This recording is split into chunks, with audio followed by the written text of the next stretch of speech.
କାହାଣୀ ଅବଲୋକର କଥା, ସୁନାଫୁଲ ତୋରଣ କଥା।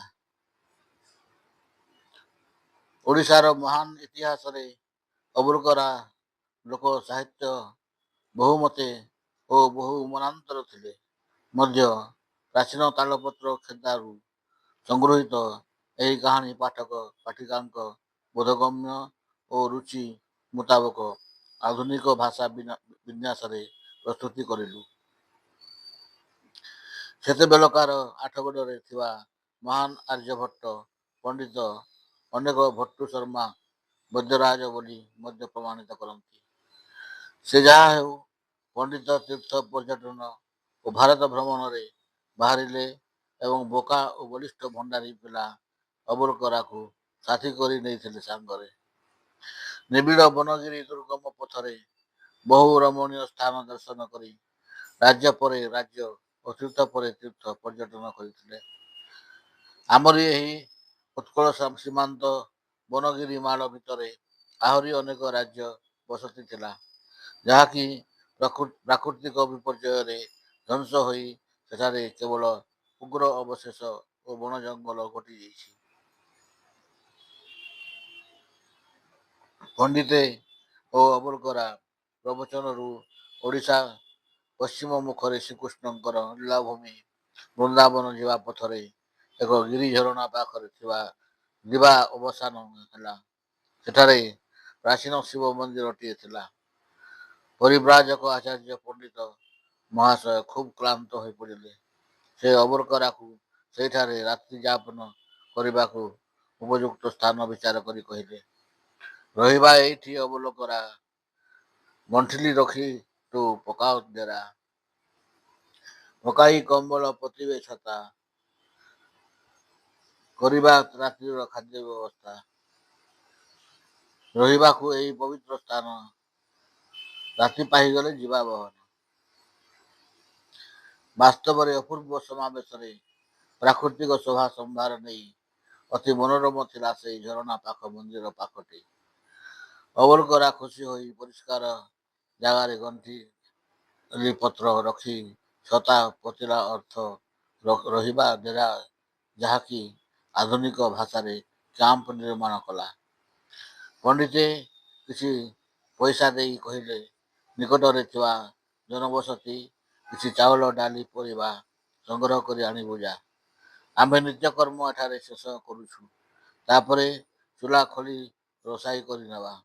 ଦିନସାରା ଭାତ ମିଳି ନାହିଁ, ଖାଇ ପିଇ ରାତ୍ରିରେ ସୁଖ ଦୁଃଖ ହୋଇ ଏହି ପବିତ୍ର ସ୍ଥାନରେ ବିଶ୍ରାମ କରି ପଥଶ୍ରମ ଦୂର କରିବା।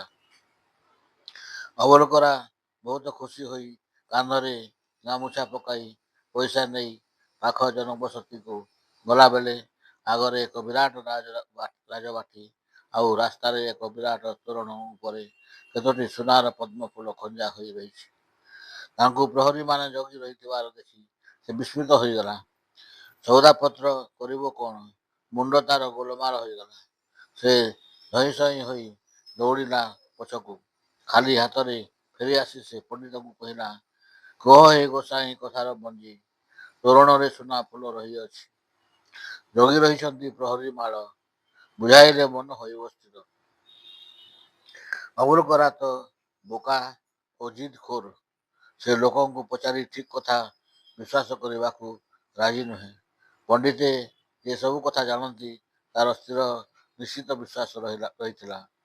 ଏଣୁ ସେ ଶୂନ୍ୟ ହସ୍ତରେ ଦାବି କରି କହିଲା, ପଣ୍ଡିତେ, ଏହି ତୋରଣରେ ରହସ୍ୟ ଯଦି ମୋର ମନ ମାନିଲା ବୋଲି ନ କୁହ, କେବେ ତମ କଥା ତମର, ମୋ ବାଟ ମୁଁ ଧରିବି। ପଣ୍ଡିତେ ଜାଣନ୍ତି ଅବଲୋକରା ବୋକା ଜିଦ୍ ଖୋର ମଣିଷ। ବିଗିଡ଼ିଗଲେ ସେ ବୋଲ ମାନିବ ନାହିଁ। ପଣ୍ଡିତେ ସାମାନ୍ୟ ହସି ଦେଇ କହିଲେ, ହଉ ହେଲା, ଆଜି ଯାହା ପାଖରେ ଅଛି ଚଳାଇଦେବା। ନିତ୍ୟକର୍ମ ସନ୍ଧ୍ୟା ପାଠ ସାରିଦିଏ। ତୁ ଏଇଠି ଚୁଲା ଖୋଲି ବ୍ୟବସ୍ଥା କରୁଥା। ପକା କମ୍ବଳ ପୋଛ ଛତା। ଶୁଣ ଅବଲୋକରା କହିବା କଥା। ଟିପ୍ପଣୀରୁ ଯାହା ମିଳେ, ପରିବ୍ରାଜକ ଆଚାର୍ଯ୍ୟ ପଣ୍ଡିତ ମହାଶୟ ଜ୍ଞାନୀ, ଦୂରଦ୍ରଷ୍ଟା ଓ ମଧୁର ଭାଷାର ଗାଳ୍ପିକ ମଧ୍ୟ ଥିଲେ। ସେ ଅବୁଝା ଲୋକକୁ କେବଳ କଥା କହି ଓ ସ୍ନେହ କରି ପାଖରେ ବାନ୍ଧି ରଖିଥିଲେ। ବିନିମୟରେ ଅବଲୋକରା ଖୁବ୍ ସନ୍ତୋଷ ହୋଇ ତାଙ୍କ ସମସ୍ତ ସେବାରେ ନୃତ୍ୟ ପରି ଲାଗି ରହୁଥିଲା। ସେଦିନ ପଣ୍ଡିତେ ନିତ୍ୟକର୍ମ ସାରି ଗୋଟିଏ ଦୀପ ଲଗାଇଲେ। ଗଣ୍ଠିଲିରେ ଯାହା କିଛି ଥିଲା ବାହାର କରି ରୋଷାଇ ସାରି ଦେଇ ଅବଲୋକରାକୁ ପାଖରେ ବସାଇ ତାର ଦେଖି ଆସିଥିବା ଆଶ୍ଚର୍ଯ୍ୟ କାହାଣୀର ତତ୍ତ୍ୱ କଥା ପ୍ରକାଶ କରି କହିଲେ, ଏଇ ଯେଉଁ ବିରାଟ ତୋରଣରେ ସୁବର୍ଣ୍ଣର ପଦ୍ମମାଳ ସବୁ ଦେଖିଲୁ, ତାହା ବହୁ ବର୍ଷର କଥା। ଏଠାରେ ଜଣେ ରାଜା ଥିଲେ, ଖୁବ୍ ଧାର୍ମିକ ଓ ଦୟାଳୁ, ବୀରଶ୍ରେଷ୍ଠ ମଧ୍ୟ। ରାଜାଙ୍କର 6ଗୋଟି ରାଣୀ ଥିଲେ, କିନ୍ତୁ ପିଲାପିଲି ହୋଇ ନଥିଲେ। ରାଜା ବହୁ ଯାଗଯଜ୍ଞ କରି ଶେଷରେ ଦେବୀ ଦୁର୍ଗାଙ୍କର ପୂଜା କରିଥିଲେ। ଜଗଜ୍ଜନନୀ ଦୁର୍ଗା ରାଜାଙ୍କ ପୂଜାରେ ସନ୍ତୁଷ୍ଟ ହୋଇ କନକପୁରରେ ଦୁର୍ଗାବତୀଙ୍କୁ ବିବାହ ହେବାକୁ କହିଲେ। ହେ ରାଜା, ତୁମର ଏହି ରାଣୀମାନଙ୍କର ଗର୍ଭରୁ ସନ୍ତାନ ହେବ ନାହିଁ। ତୁମକୁ ପଦ୍ମାବତୀ ଅପେକ୍ଷା କରିଛି। ସେ ମୋର ମାନସୀ କନ୍ୟା, ତନ୍ତ୍ର ସାଧିକା। ତାକୁ ବିବାହ ହେଲେ ଅପୂର୍ବ ସନ୍ତାନଟିଏ ପାଇବ। ହେଲେ ପଦ୍ମାବତୀକୁ ହରାଇ ମୃତ୍ୟୁବରଣ କରିବ। ରାଜା ତ ପୁତ୍ର ଚିନ୍ତାରେ ଅସ୍ଥିର ଥିଲେ ଏବଂ ଏପରି ଅପୂର୍ବ ଗୁଣବତୀ କନ୍ୟାର ସନ୍ଧାନ ପାଇଲେ। ସେ ଆଉ ବିପଦ କଥା ଚିନ୍ତା ନ କରି ଶୀଘ୍ର ନିଜର ସୈନ୍ୟ ସାମନ୍ତ ନେଇ କନକପୁରରେ ପହଞ୍ଚି ଦେବୀଙ୍କ ଆଦେଶ ପଠାଇଲେ ରାଜକନ୍ୟା ପାଖକୁ। ରାଜାଙ୍କ ପରିଚୟ ପାଇ ପଦ୍ମାବତୀ ନିଜର ବ୍ରତ ପୂରଣ ହେଲା ଜାଣି ପିତାଙ୍କୁ ଜଣାଇଲେ। ପିତା ସସମ୍ମାନରେ ରାଜାଙ୍କୁ ନେଇ କନ୍ୟା ବିବାହ ଦେଇ ବିପୁଳ ଧନ ସମ୍ପତ୍ତି ସହ ବିଦା କଲେ। ପଦ୍ମାବତୀକୁ ଆସିବା ପରେ ଅଲୌକିକ ଘଟଣା ସବୁ ଦେଖାଗଲା। ରାଜ୍ୟରେ ଜଣେ କେହି ଗରିବ ରହିଲେ ନାହିଁ। ସମସ୍ତେ ଧନରତ୍ନରେ ସୁଖ ଶାନ୍ତି ଲାଭ କଲେ।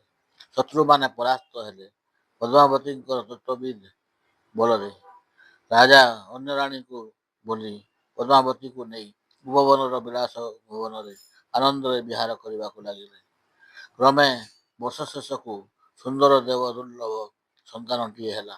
ଏକଥା ଦେଖି ଅନ୍ୟ ରାଣୀମାନେ ହିଂସାରେ ଜ୍ୱଳିବାକୁ ଲାଗିଲେ।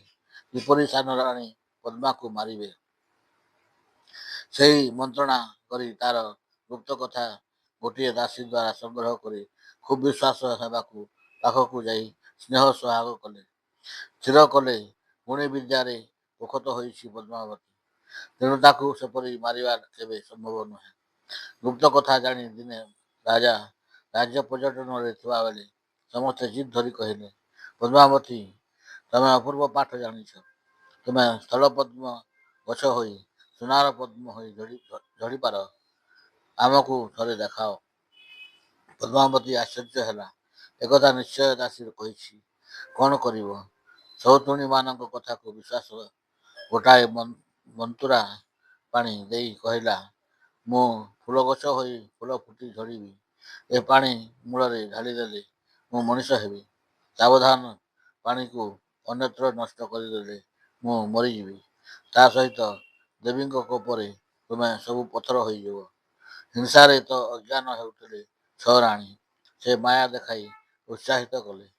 ସାନ ରାଣୀ ମନ୍ତୁରା ପାଣି ଢାଳି ସ୍ଥଳପଦ୍ମ ଗଛ ହୋଇ ଅସୁମାରୀ ସୁନାର ପଦ୍ମ ବର୍ଷା କରିବାକୁ ଲାଗିଲା ତନ୍ତ୍ର ବଳରେ। ସେହି ସମୟରେ ବଡ଼ ରାଣୀ ହିଂସାରେ ମନ୍ତୁରା ପାଣିକୁ ନେଇ ଫୋପାଡ଼ି ଦେଲା ଦୂରକୁ। ଆଉ ସେ ପଥର ମୂର୍ତ୍ତି ହୋଇ ରହିଗଲା ସେଇଠି। ଅନ୍ୟ 5 ରାଣୀ ବି ପଥର ହୋଇଗଲେ। ସୁନାର ପଦ୍ମ ଝଡ଼ି ପଡ଼ିଲା। କରୁଣ କ୍ରନ୍ଦନରେ ଉପବନ ଉଛୁଳି ଉଠିଲା, ମରିଗଲା, କାନ୍ଦିବାକୁ ଲାଗିଲା। 2 ମାସର କନକ ପ୍ରତିମା ପୁତ୍ର ସନ୍ତାନ ଦୁର୍ଗା ପ୍ରସାଦ। ଖବର ପାଇ ରାଜା ମନ୍ତ୍ରୀ ସମସ୍ତେ ପାଗଳ ହୋଇ ଧାଇଁ ଆସିଲେ। ଦାସୀ ପାଖରୁ ସବୁ କଥା ଶୁଣି ହାହାକାର କରି ଅଧୈର୍ଯ୍ୟରେ ରାଜା ନିଜ ତରବାରିରେ ନିଜ ବେକ କାଟିଦେଲେ।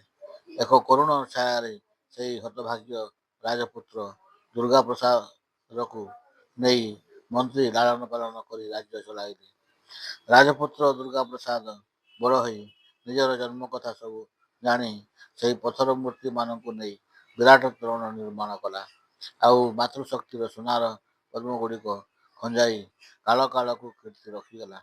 ନିଜେ ରାଜା ହୋଇ ସେହି ଉପବନରେ ବାକି ସୁନାର ପଦ୍ମ ଉପରେ ମା ଦୁର୍ଗାଙ୍କର ମୂର୍ତ୍ତି ରଖିବି। ନିଜର ମା ବୋଲି ତାକୁ ପୂଜା କରି ବହୁ ଯଶକୀର୍ତ୍ତି କାଳକୁ ରଖିଗଲା। ଏଣୁକରି ସେହି କାଳରୁ ମନ୍ତ୍ର ଶକ୍ତିର ସୁନାର ପଦ୍ମ ସେମିତି ରହିଛି। ଶୁଣିଲୁ ଏବେ ଅବରଗରା ଏହି କଥାର ମଞ୍ଜି ଠା କରିଲେ ବସିବା ଦୁହେଁ କରିନେବାରେ ଭୋଜି।